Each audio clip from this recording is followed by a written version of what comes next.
Boa noite, pessoal. Que alegria poder estar aqui hoje com vocês. É minha primeira live aqui no Instagram. Enquanto a gente dá um tempinho para as pessoas entrarem, vamos conversando. Que legal, tem muita gente entrando, fico super feliz. Bom, hoje nós vamos falar de um assunto muito legal, um assunto que eu gosto muito, que é a sexualidade, e acho que traz muitas dúvidas para todo mundo. E nem sempre as pessoas têm como tirar essas dúvidas. O que eu tenho visto nas minhas idas às rádios, em palestras, é que são muitas as dúvidas, mas a maioria das pessoas tem vergonha de perguntar. Bom, eu quero me apresentar para quem não me conhece. Eu sou a doutora Joyce Lima, sou ginecologista e sexóloga. Sou formada em medicina aqui pela Universidade Federal de Goiás, fiz residência médica em ginecologia e obstetrícia também aqui na Universidade Federal de Goiás, no Hospital das Clínicas. E de uns tempos para cá eu tenho me dedicado ao estudo da sexualidade. E desde que nós fomos gerados, a sexualidade faz parte da nossa vida. Todos nós somos seres sexuais. E eu procurei esquematizar essa live hoje, né, fazer um roteiro, seguindo algumas fases da resposta sexual, resposta sexual humana. Mas vocês podem ficar à vontade, podem ir me fazendo perguntas. Estou muito feliz de ver toda essa turma aqui. E podem ficar tranquilos, eu vou procurar não falar o nome na hora de ler as perguntas. Eu sei que muita gente não se importa com isso, mas algumas pessoas ficam meio constrangidas. E como passa na tela rapidinho, podem perguntar à vontade tudo aquilo que vocês quiserem e que eu tiver em condições de responder. O que eu não puder responder no momento, posso mandar mensagem depois no direct de vocês. Bom, vamos dar só mais um tempinho, né? Já vi que tá entrando muita gente, tô super feliz. A Heloísa tá aqui escrevendo, minha doutora predileta, obrigada pelos elogios. É sempre muito bom receber elogios. E a intenção de fazer essa live hoje é justamente trazer informação para vocês sobre aquilo que eu tenho estudado muito e, ao mesmo tempo, partilhar experiências. À medida que a gente for conversando, que vocês quiserem colocar algumas experiências de vocês, sejam experiências boas, experiências ruins, podem ir mandando, tá bom? Bem, eu acho que eu já vou começar a falar aqui um pouquinho, né? Quando a gente fala em sexualidade, a sexualidade hoje ela é considerada um dos 4 critérios para avaliar a qualidade de vida, segundo a Organização Mundial de Saúde.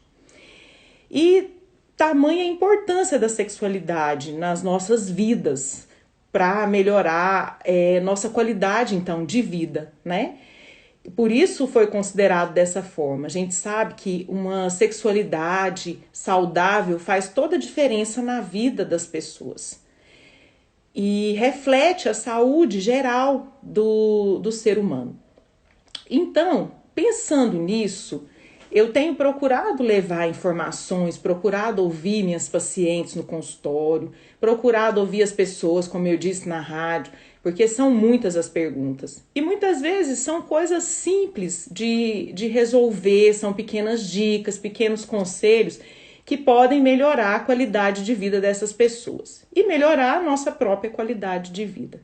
Vocês estão me ouvindo bem? Tá tudo tranquilo? Qualquer coisa vocês vão mandando mensagem aí. Beijos, Ana Paula. Que legal.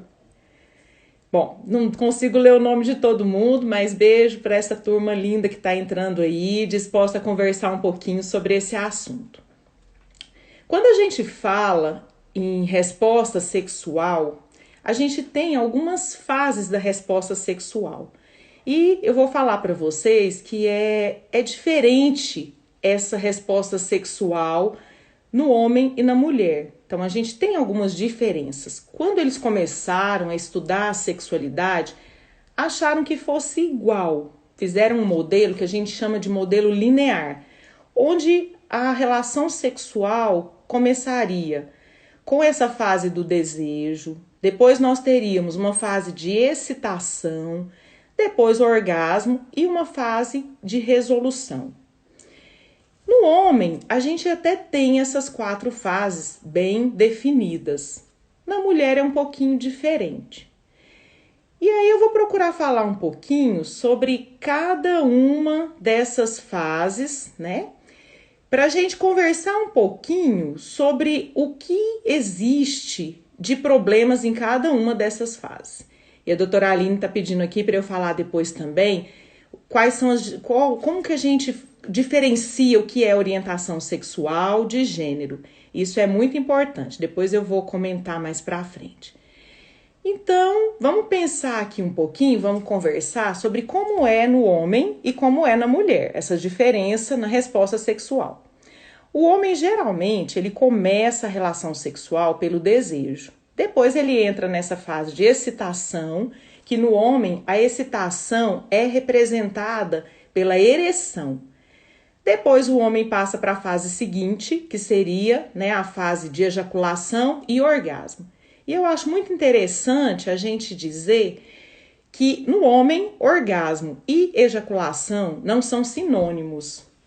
O homem pode ter orgasmo, que é uma sensação que envolve a questão emocional, e pode não ejacular.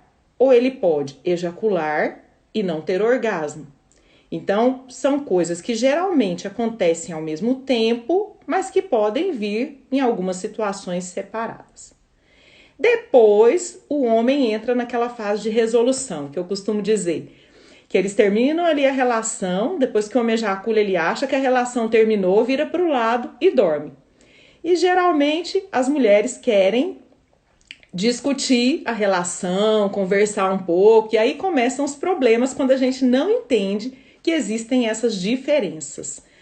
O que acontece é que o homem, depois que ele ejacula, ele tem essa fase que a gente chama, né, de resolução e que precisa de um tempo para ele dar uma descansada. E como dizia, né, uma professora minha, quando ele fica assim querendo dormir, tá cansado, é porque vocês realmente foram muito boas e deixaram eles acabados. A verdade é essa. Bom, agora vamos passar um pouquinho, né, para como que é o modelo dessa resposta sexual para a mulher. A mulher, a gente tem um modelo que a gente chama de modelo circular, porque a mulher não precisa seguir essas fases. Ela pode começar a relação sexual no momento que a gente chama de neutralidade, em que ela nem está pensando na relação e de repente o parceiro faz um carinho, ela tem um estímulo e aí ela pode ficar excitada e só depois se dá conta de que realmente está tendo desejo. E depois entrar numa fase que a gente procura nem chamar de orgasmo, mas uma fase de satisfação emocional.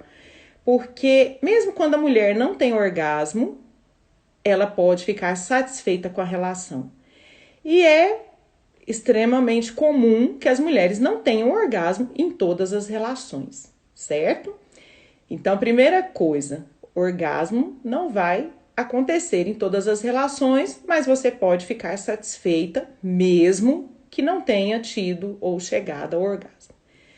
Bom, no consultório, a queixa sexual mais comum é a falta de desejo ou a falta de libido. E muitas vezes as pacientes não conseguem entender o que seria um desejo normal. Muita gente chega e pergunta: doutora, será que meu desejo é normal? Ah, doutora, eu não tenho desejo, eu não sinto vontade de ter relação. E a gente precisa fazer todo um trabalho que a gente chama de psicoeducação. A gente precisa explicar para esses pacientes o que seria um desejo normal, né? Se vocês quiserem aí respondendo, escrevendo para mim, o que é um desejo normal para vocês? Tem um fã ali que entrou. Que coisa boa. Meu maridão, meu companheiro de todas as horas. Bom, então o que seria um desejo normal? Porque, primeiro, para a gente falar em alteração de desejo, em alteração de libido, nós precisamos pensar no que é um desejo normal. E o que acontece? Durante toda a nossa criação, nós não somos criadas para o sexo.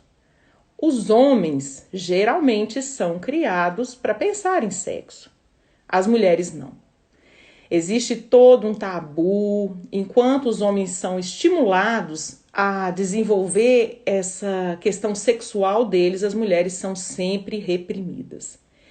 E aí fica difícil a gente até saber o que é um desejo normal, quando a gente nem sabe direito ou não tem uma formação em relação à nossa própria sexualidade. A gente tem muitas dificuldades em relação ao nosso próprio corpo. As pacientes que eu atendo no consultório, muitas vezes elas nunca se olharam no espelho. Mal olham o corpo inteiro, muito menos a região genital.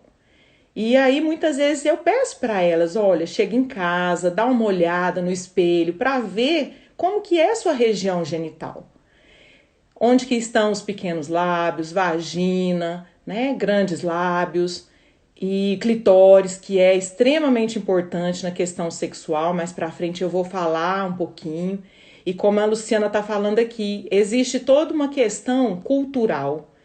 Então, se a gente parar para pensar, como é que nós aprendemos a fazer sexo? Como que está a nossa sexualidade? Quem nos ensinou? E aí a gente vai ver que as referências que nós temos são muito poucas. Geralmente não se fala na escola. Quando a gente fala em educação sexual hoje na escola, os pais muitas vezes são os primeiros a ficarem com medo, porque acham que falar de educação sexual, a gente vai estimular os adolescentes a começarem a vida sexual mais cedo, quando é justamente o contrário. Quando nós falamos de educação sexual, quando nós ensinamos para os nossos filhos sobre sexualidade, e é importante alguns conceitos, porque sexualidade é diferente de sexo. Quando a gente usa a palavra sexualidade, tem um conceito muito mais amplo, envolve corporalidade, envolve afeto, envolve sentimento. E quando a gente fala em sexo, nós estamos nos referindo ou à relação sexual ou ao sexo biológico, masculino e feminino. Então é extremamente importante que nas escolas e que em casa a gente tenha esse espaço para falar de sexualidade de uma forma mais tranquila, de uma forma melhor, né? Deixa eu ir vendo aqui algumas perguntas. Por que algumas mulheres sentem dor, sentem para dar prazer e outras não gostam de sentir prazer? Eu vou respondendo aqui. Já já nós vamos responder. Então, como eu estava falando, o primeiro obstáculo que a gente encontra em relação à sexualidade é com a educação sexual. E isso é importante falar aqui para que vocês comecem a pensar um pouquinho mais e abram esse espaço para poder falar para os filhos de vocês, para poder conversar um pouquinho mais sobre esse assunto de uma forma tranquila, porque a sexualidade ela faz parte de nós. E quando nós falamos de educação sexual para as crianças e para os adolescentes, nós conseguimos fazer com que elas geralmente comecem a vida sexual mais tarde, porque não vai ficar aquela curiosidade. E outra coisa que a gente vai conseguir melhorar a questão da prevenção de doenças, prevenção de gravidez. Hoje, gravidez na adolescência é um grande problema. E nós precisamos diminuir esses números, orientando os nossos adolescentes a abrir esse espaço, né, desde criança, para que eles tenham uma boa relação com o próprio corpo, e tanto os meninos como as meninas. Nós continuamos criando nossos filhos de uma forma machista, nós continuamos muitas vezes liberando os meninos, incentivando os meninos a serem garanhões, a serem conquistadores, mas eles vão conquistar justamente as filhas de outras pessoas, de outros amigos. Então é muito importante. Então, voltando um pouquinho aqui para as fases, né, da resposta sexual, o que seria um desejo normal? Nós temos na mulher, no homem existe um tipo único de desejo, mas na mulher nós temos dois tipos de desejo. Um desejo que a gente chama de espontâneo, que como o próprio nome diz, é aquele desejo que surge de uma forma bem natural, sem precisar de muito estímulo. E a gente tem um outro desejo, que é o desejo responsivo, que precisaria de um estímulo. Então, geralmente, no início dos relacionamentos, naquela fase, né, que reina a paixão e que a gente só enxerga o que tem de bom no outro e que a gente está motivado, animado, existe muito desejo espontâneo. Às vezes você tá no meio da rua, tá ali andando de carro, de repente lembra, né, do parceiro ou da parceira e vem esse desejo. E quando o relacionamento vai ficando um pouquinho mais longo, geralmente depois de 1 ano e meio, 2 anos, que é o tempo que dura essa paixão, esse desejo espontâneo ele some e continua o que a gente chama de desejo responsivo. Esse desejo responsivo, ele precisa de um estímulo maior, seja um carinho, seja às vezes um filme que vocês vão assistir junto e que tem algumas cenas eróticas, seja às vezes uma música, seja um perfume, alguma coisa ali que estimula e realmente vem esse desejo que é um desejo que responde ao estímulo. É importante a gente saber disso, né? Porque nesses relacionamentos mais longos, quando a paciente chega e fala que não está tendo desejo, a primeira pergunta que eu faço é a seguinte: você não tem a iniciativa de procurar o parceiro, mas quando o parceiro procura, seu organismo responde? A relação é boa? Você se liga e participa dessa relação? Se a resposta for positiva, esse desejo está normal. Eu sei que muita gente gostaria de continuar tendo desejos espontâneos a vida toda, porque realmente esses desejos espontâneos são animadores.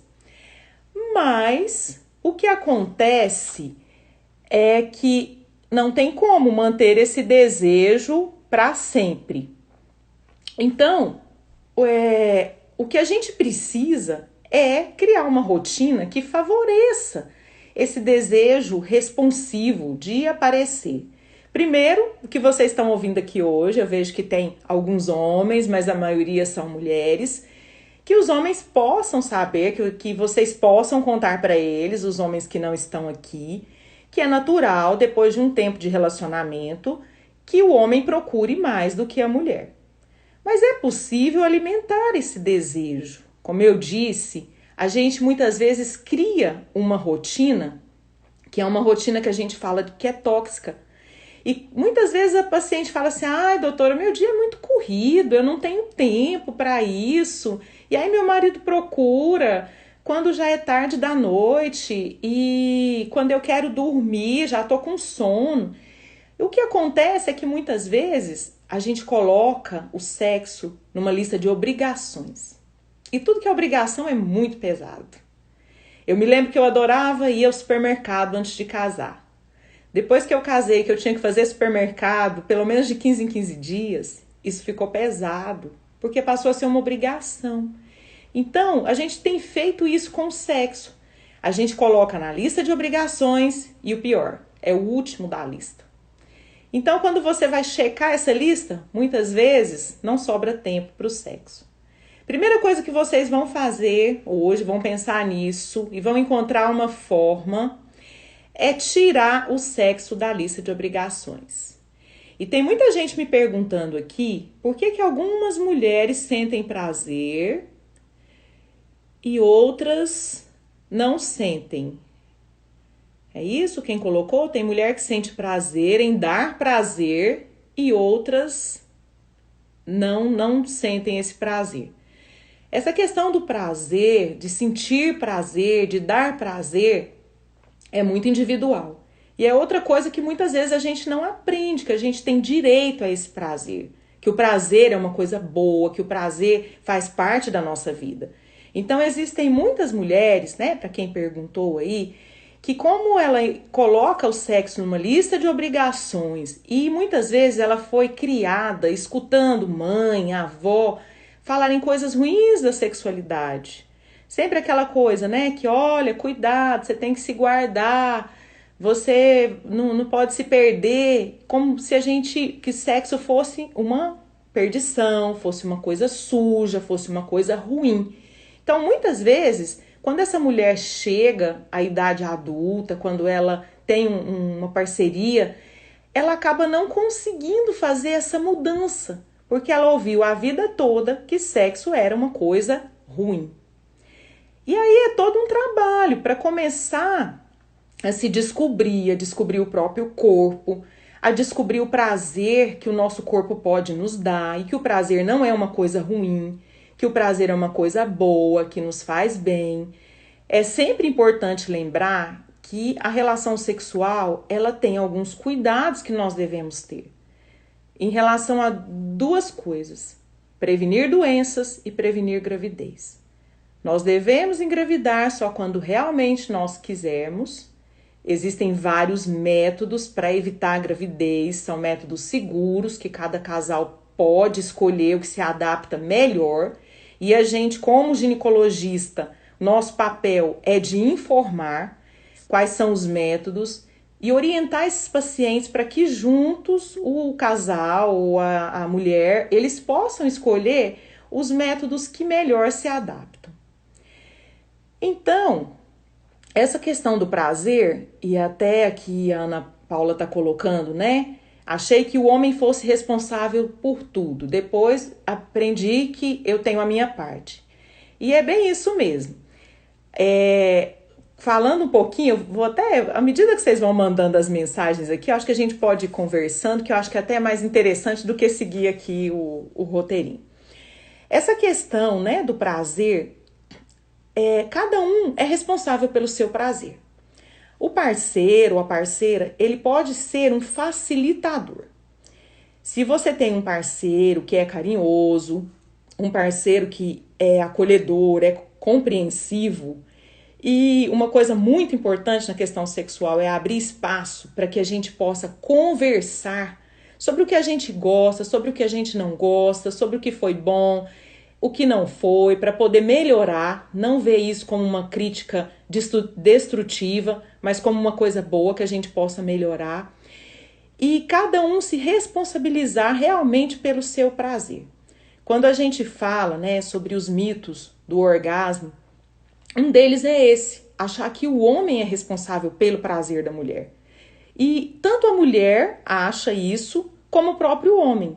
E isso gera muita ansiedade, porque muitas vezes, se a mulher não consegue ter orgasmo, se a mulher não atinge esse ápice do prazer, o homem se sente muito mal, como se ele tivesse falhado, como se ele não tivesse a capacidade de dar prazer para essa mulher.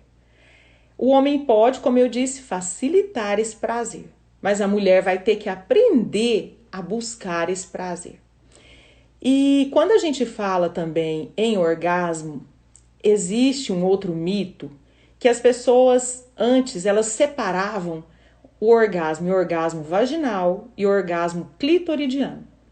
Hoje a gente sabe que o orgasmo é um só.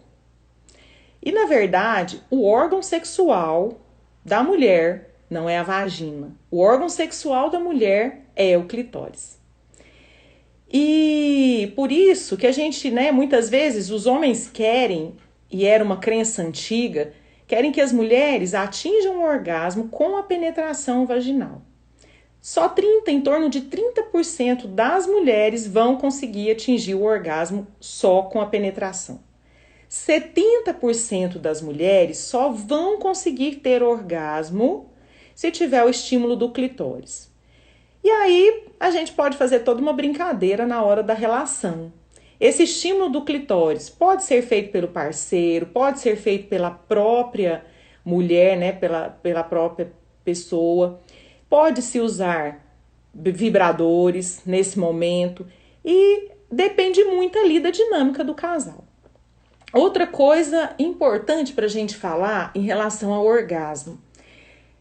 Algumas pessoas acham que o orgasmo deveria ser simultâneo. Então, o homem, a mulher ou os parceiros heteroafetivos deveriam chegar no orgasmo ao mesmo tempo. Isso também é mito, não precisa. E a gente acaba tendo, né, o que a doutora Aline Sardinha costuma dizer, uma coreografia do sexo e que não precisa ser seguida sempre da mesma forma. Quando a gente toma banho, geralmente a gente tem uma sequência de lavar às vezes a orelha ou lavar o cabelo, né? Cada um tem a sua sequência. No início, a gente presta atenção nessa sequência. Depois se torna uma rotina e a gente não presta atenção mais, faz isso automaticamente. Com a relação sexual, a gente tem uma tendência a fazer a mesma coisa. Sempre começar do mesmo jeito, ter aquela mesma sequência. E não precisa ser assim. E a gente precisa entender que a relação sexual, ela não é só penetração, não é só penetração pênis-vagina. A relação sexual, que a gente chama de preliminares, na verdade, preliminares dá a impressão de algo que vem antes da relação, tudo isso já é relação. Então, a partir do momento que a gente começa esse carinho, esse contato, a gente já está numa relação sexual. E quando acontece a penetração, que o homem ejacula, caso essa mulher não tenha atingido ainda o orgasmo, essa relação pode continuar. Pode continuar com toque, o parceiro pode tocar, ou ela mesma pode se tocar, para que ela possa atingir o orgasmo.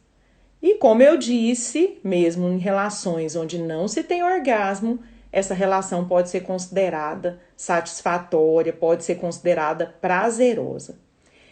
É muito importante nessa questão do prazer que a gente possa explorar um pouquinho mais todo o nosso corpo. Porque o que acontece, às vezes, quando a gente está muito focado na questão só pênis, vagina, só órgãos genitais. E a gente pode explorar um pouquinho mais. E eu sempre recomendo para as pacientes, nessa fase assim que a gente está fazendo descobertas do nosso próprio corpo, porque à medida que a gente se conhece um pouquinho mais, que a gente faz essas descobertas, a relação sexual fica muito mais gostosa. É comum as pacientes às vezes falarem assim, doutora, ele não faz do jeito que eu gosto. E eu sempre pergunto, como é que você gosta? Ah, doutora, não sei. É muito difícil para o parceiro saber como você gosta ou conseguir agradar se nem você sabe como gosta. Então, o parceiro também precisa falar para sua parceira do que você gosta, né? Onde é que você gosta que toque? E para a gente saber dessas coisas, muitas vezes a gente precisa se tocar, né? A gente chama de autofocagem. E quando eu falo em se tocar, eu não estou me referindo simplesmente à masturbação, a tocar a região genital, não. A gente precisa tocar o corpo como um todo.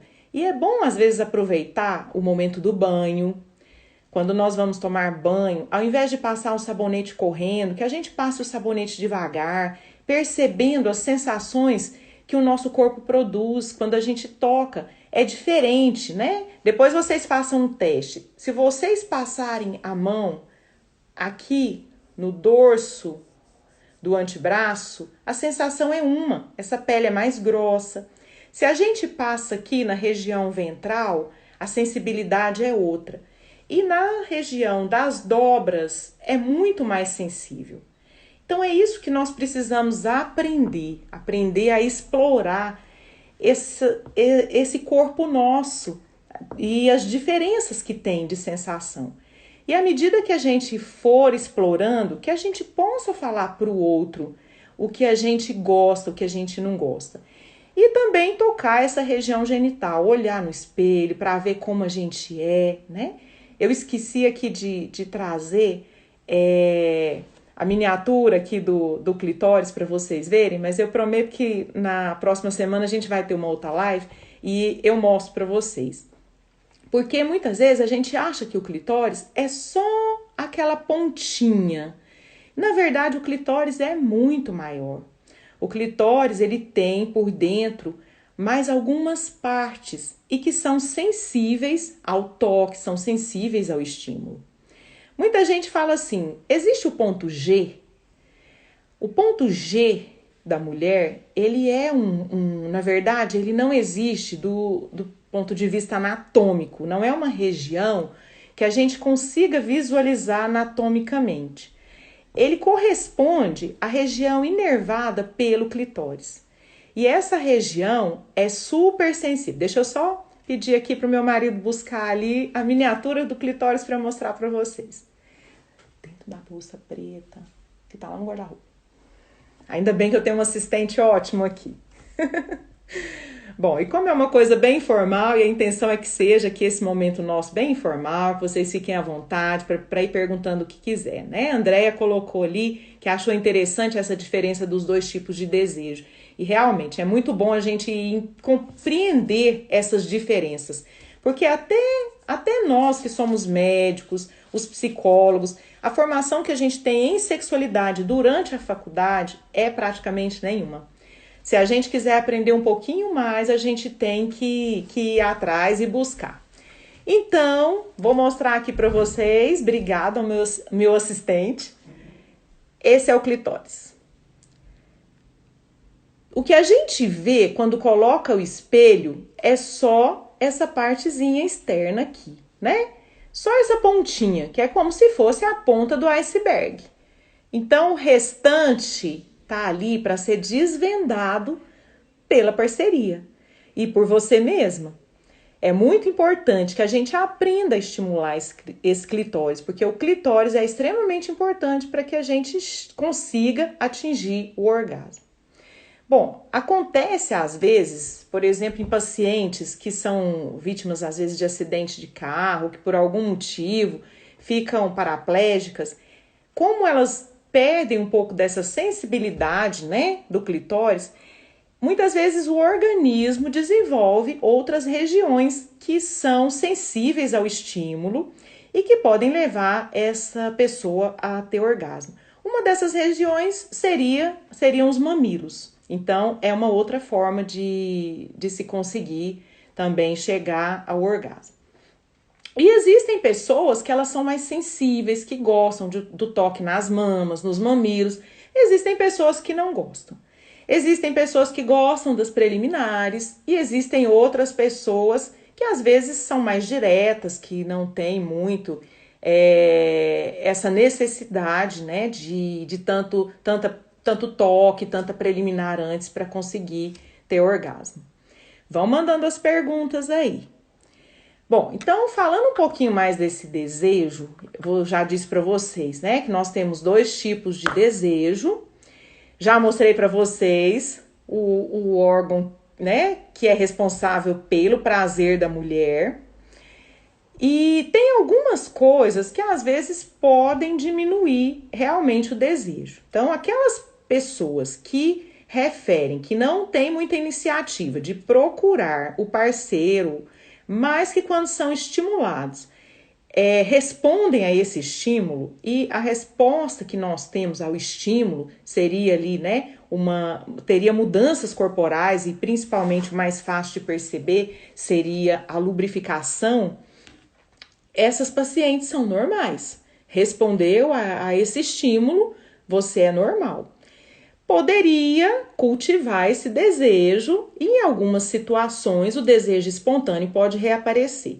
Para as pacientes que não usam anticoncepcional no período da ovulação, o desejo espontâneo pode aparecer. Quando o casal tem alguma briga e vai reatar, também pode aparecer esse desejo espontâneo, mas eu não recomendo vocês ficarem brigando só com essa finalidade, não.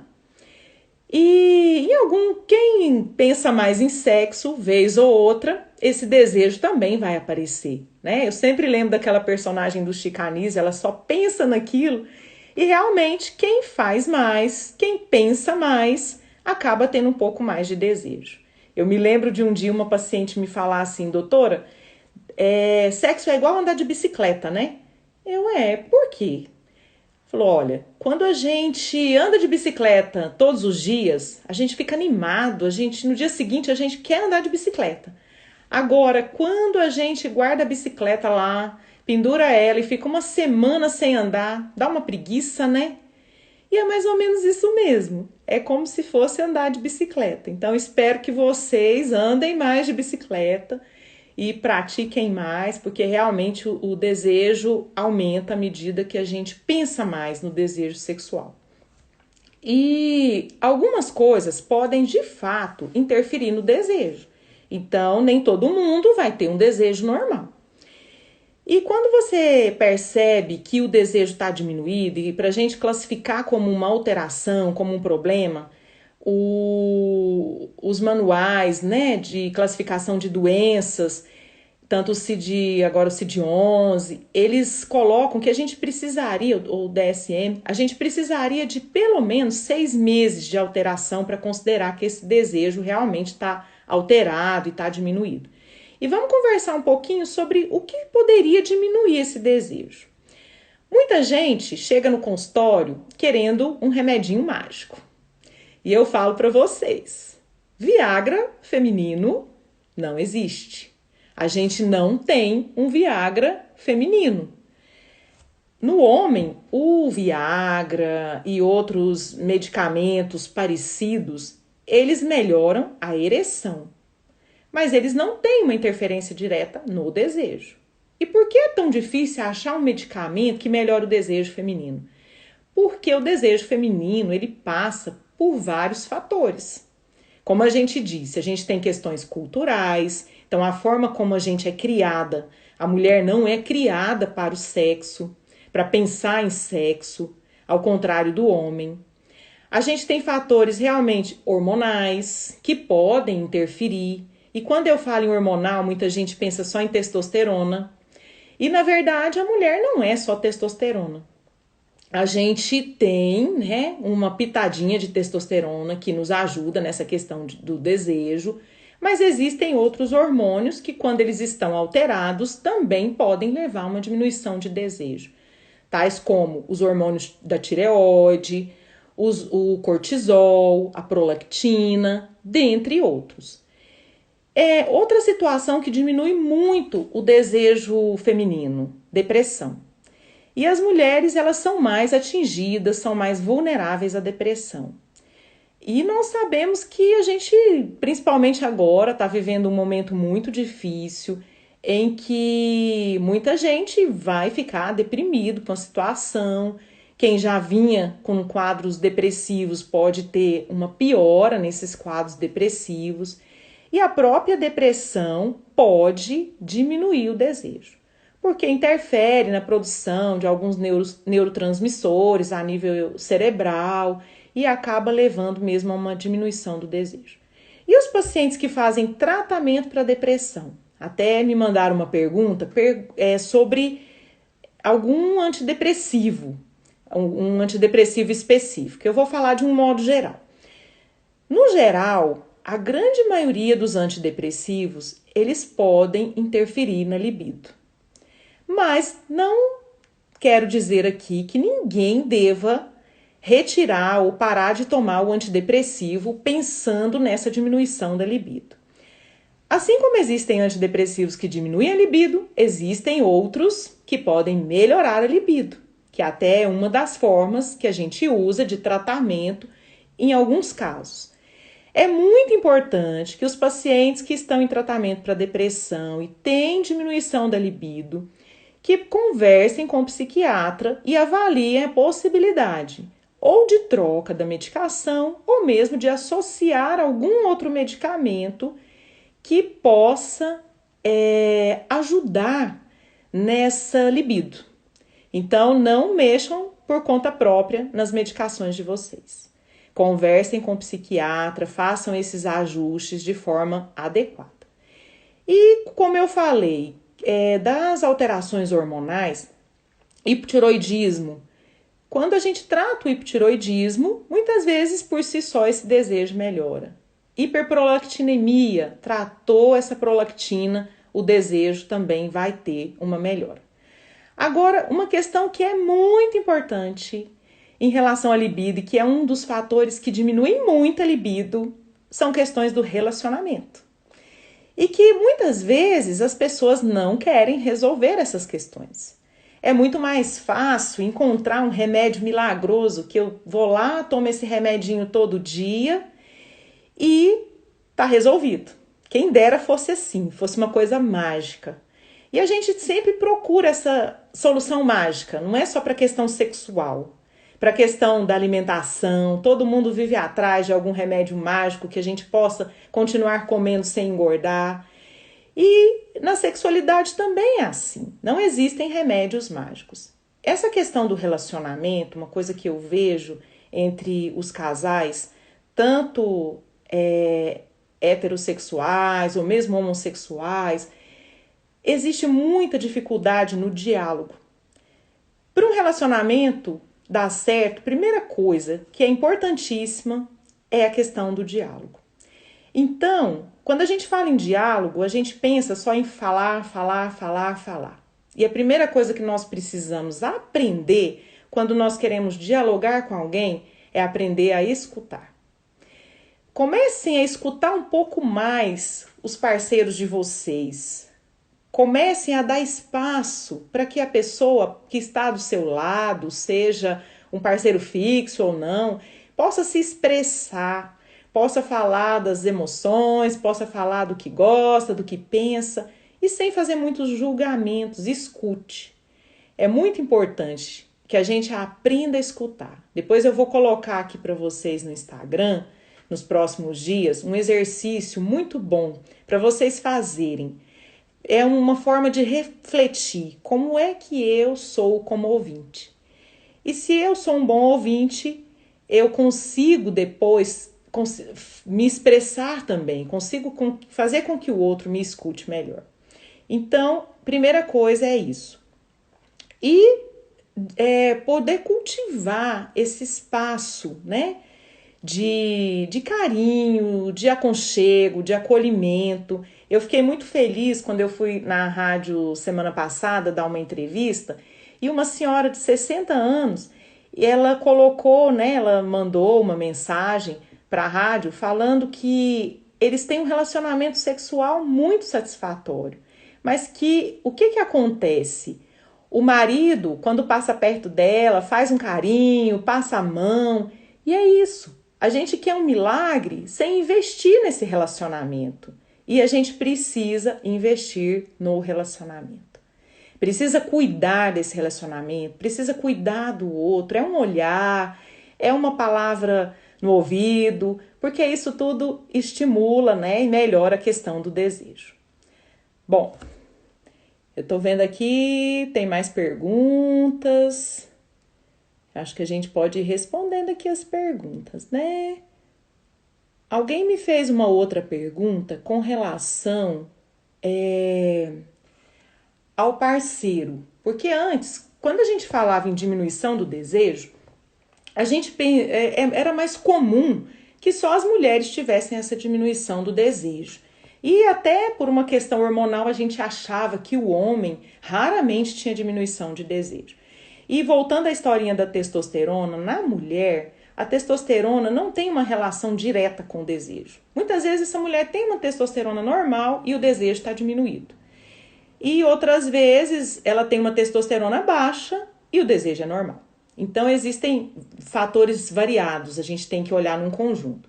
Agora, em relação aos homens, realmente a testosterona ela tem uma relação direta.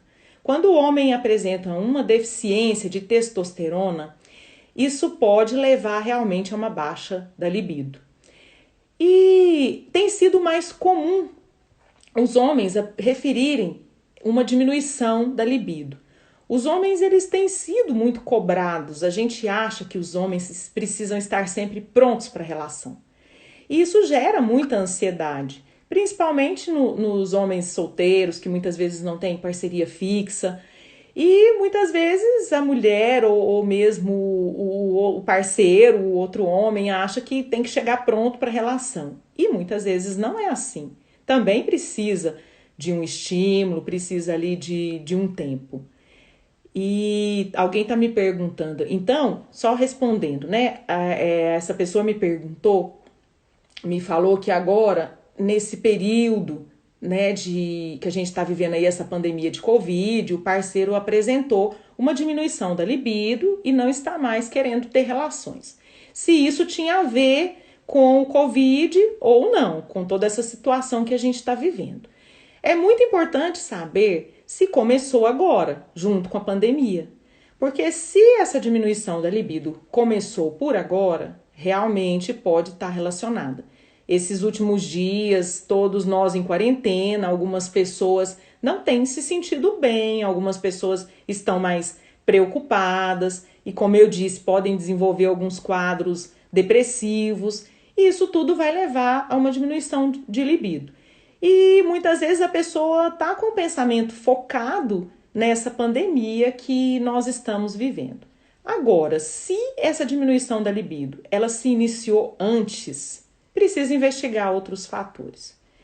Não são só questões do relacionamento, porque essa pessoa até colocou que o relacionamento tá legal, é um relacionamento bom. Mas até isso, quando a gente fala assim, é um relacionamento bom. O que é um relacionamento bom? É um relacionamento sem conflitos, é um relacionamento que não tem briga, mas muitas vezes num relacionamento que não tem conflitos, também não tem muita parceria. É preciso saber como que tá essa sintonia. Uma outra situação que eu vi interessante essa semana foi um outro relato de que o parceiro tinha diminuído a libido depois do parto. Interessante porque a gente sempre pensa que a mulher vai diminuir a libido depois do parto e não espera muito isso do parceiro. Acha que o parceiro vai estar ali ligado, doido para acabar esse resguardo, né? E é interessante a gente lembrar que muitas vezes o homem, depois do parto, ele começa a ver a mulher muito como mãe. E a mãe traz muito essa imagem, né, de Nossa Senhora, de Maria, daquela coisa da pureza. E fica muito difícil para esse homem ver novamente a parceira como mulher, como um ser sexual. Então isso também poderia levar a essa diminuição de libido. E aí precisa mesmo fazer uma terapia para ajudar esse parceiro a entender o que está acontecendo. Deixa eu ver aqui. Alguém me perguntou de dor na relação sexual. Vamos conversar um pouquinho sobre dor na relação. Passa tão rápido o tempo, né? Tô vendo aqui, nosso tempo tá quase acabando. Mas podem ir fazendo perguntas que eu vou tentar responder. Nós já temos aqui 13 minutos. Dor na relação. A gente tem mais de um fator que pode levar à dor na relação.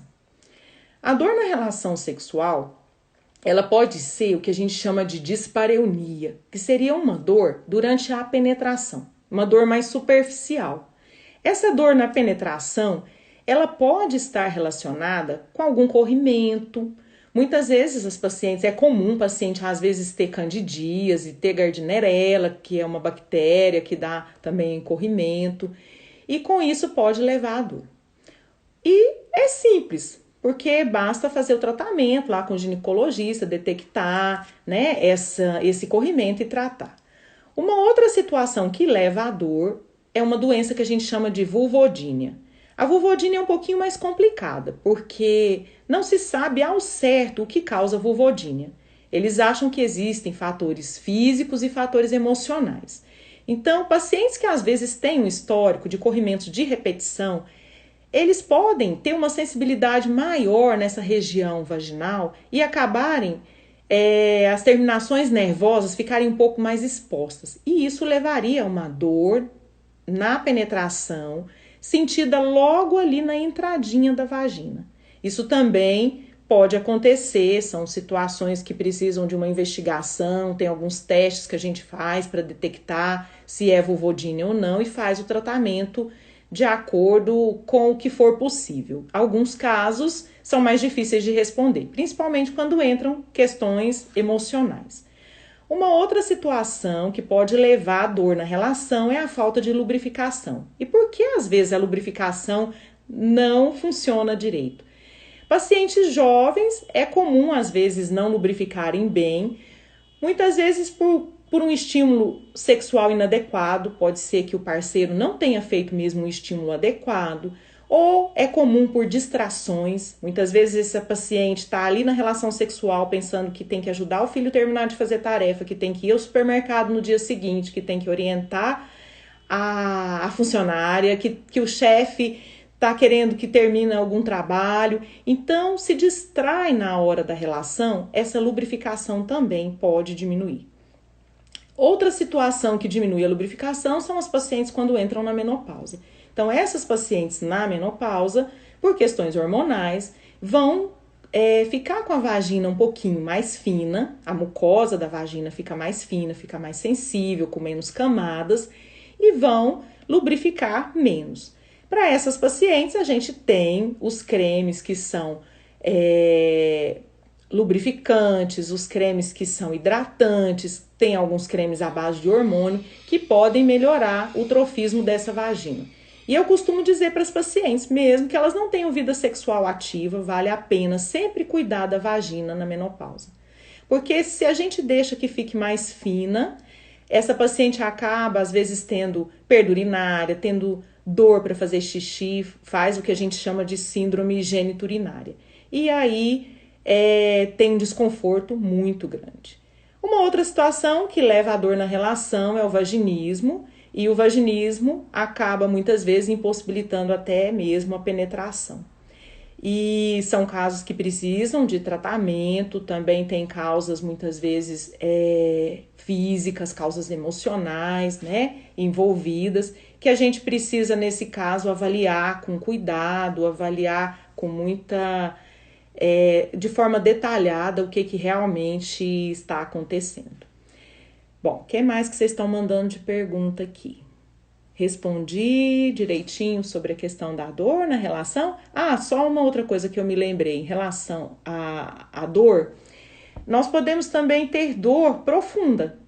A dor profunda, aquela dor que sente lá no fundo mesmo, né, na barriga, essa dor tem outras causas.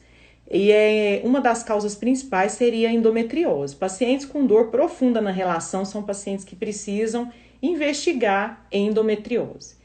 E tem casos, às vezes, que o paciente está com alguma infecção de urina ou até mesmo uma obstipação intestinal, né? Pacientes que têm útero retrovertido podem ter um desconforto maior na hora da relação, caso não se passe de forma adequada nessa fase de excitação. Porque durante a fase de excitação, o nosso organismo ele sofre algumas mudanças. A vagina fica mais longa, o útero ele sobe, justamente para abrigar esse pênis, tá certo? O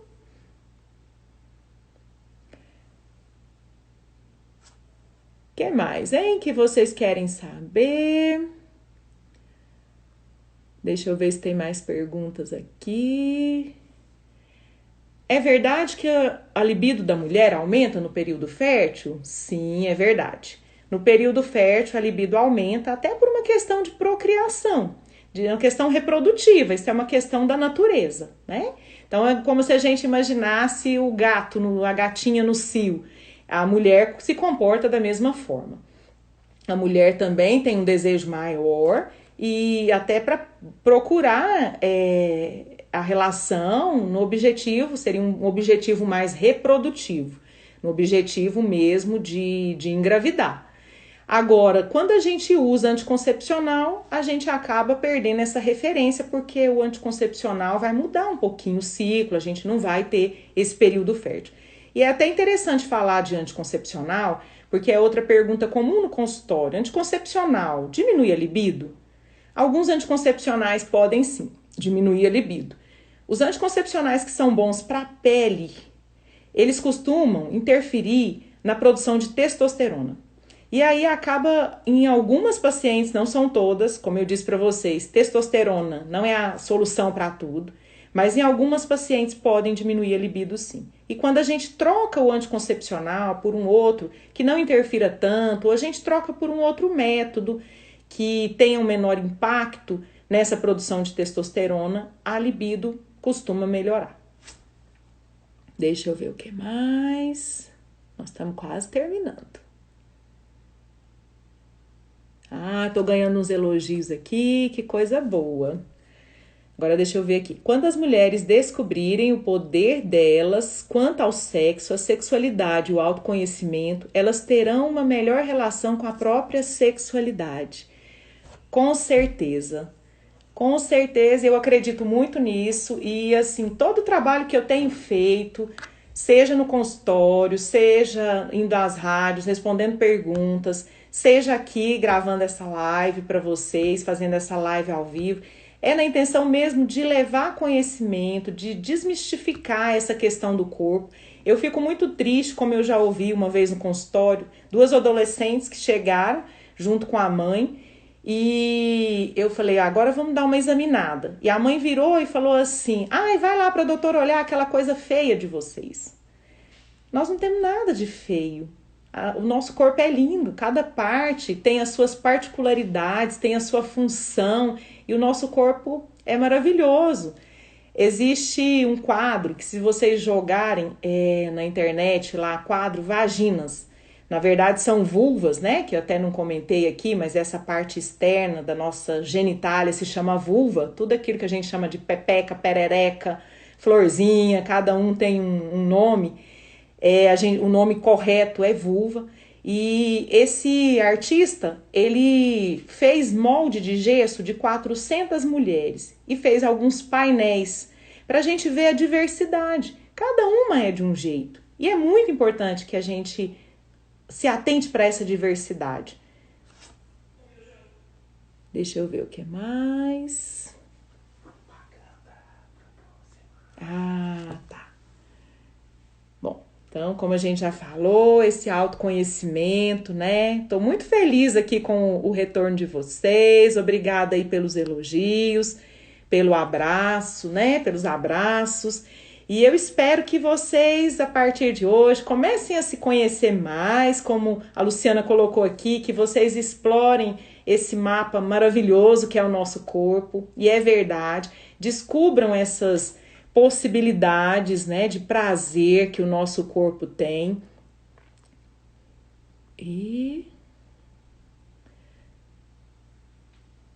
Tá. Tem alguém me perguntando aqui, eu acho que dá tempo rapidinho, sobre anorgasmia se pode estar relacionado com esse citalopram. Pode sim. Antidepressivo, além de diminuir o desejo, pode também alterar a questão do orgasmo. Tanto pode dificultar, demorando um pouquinho mais para chegar ao orgasmo, como pode levar à anorgasmia sim. Aí é interessante conversar com o psiquiatra, ver ajuste de dose, porque quanto mais alta a dose, mais difícil vai ser para chegar ao orgasmo. E isso vale tanto para os homens como para as mulheres. Tanto que um dos tratamentos de ejaculação precoce é justamente antidepressivos. A gente usa alguns antidepressivos que vão retardar um pouquinho essa ejaculação. Bom, o tempo está acabando, né? Nós temos 2 minutinhos. Alguma pergunta que ficar, depois eu respondo para vocês no direct. Muito obrigada pela participação de vocês hoje. Espero não ter cansado vocês. E nós podemos fazer novas lives. Inclusive, eu quero convidá-los para a próxima quarta-feira. Eu vou fazer uma live junto com o doutor Rodrigo Duetti sobre um tema muito interessante. Nós vamos falar sobre a sexualidade, como estão as relações sexuais nesse período de Covid. E como eu vi umas piadinhas aí na internet, né, que os casados agora estão levando vantagens, mas nós vamos trazer algumas soluções também para os solteiros. O Dr. Rodrigo estuda muito os relacionamentos virtuais e eu quero que vocês aprendam muito com ele sobre essas outras possibilidades que nós temos de nos relacionarmos sexualmente e afetivamente. Tá joia? Alguém só respondendo a última pergunta aqui. Melhor idade para abordar o assunto sexualidade. O ideal é que a gente comece a abordar desde a infância. A gente acha muitas vezes que as crianças não entendem, mas elas entendem. Elas compreendem, elas têm essa questão do prazer, dessa descoberta do corpo, e a gente precisa abordar com muita naturalidade. Eu vou ver se eu consigo trazer uma outra pessoa muito especial aqui também para a gente falar sobre educação sexual, né, nas próximas semanas. Espero que vocês tenham gostado. Foi muito bom estar aqui com vocês. Agradeço imensamente o carinho de cada um. daqueles que me conhecem, daqueles que não me conhecem. E espero vocês na próxima quarta, tá bom? Fiquem com Deus. Muito obrigada pela participação de todos.